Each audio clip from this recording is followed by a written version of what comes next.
অন্তর্বর্তী সরকার কতদিন থাকবে এর জবাব দিয়েছেন আইন উপদেষ্টা আসিফ নজরুল। অতি প্রয়োজনীয় কিছু সংস্কার করে যত দ্রুত সম্ভব নির্বাচন দেওয়া হবে।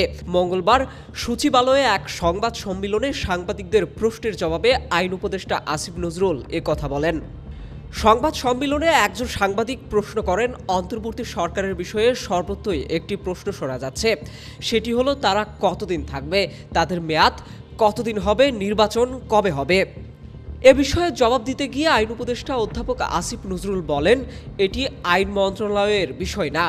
তবে আপনাকে একটি বিষয় বলি, আমরা মোস্ট এসেনশিয়াল কিছু সংস্কার করে যত দ্রুত সম্ভব নির্বাচন দেব। আমরা জাস্ট এই জিনিসটা চাই না যে আগের মতো কোনো ভুয়া নির্বাচন হোক, আর এটা চাই না নির্বাচনে বিজয়ী হয়ে কেউ আবার ভুয়া নির্বাচন করার সুযোগ পাক। এটা ছাড়া আর কোনো স্বার্থ নাই। এ বিষয়ে আসিফ নজরুল আরও বলেন, অন্তর্বর্তী সরকারে যারা আছেন তাদের অধিকাংশই যত তাড়াতাড়ি সম্ভব নিজেদের পেশায় ফিরে যাওয়ার জন্য আগ্রহী। Desk report, metro TV.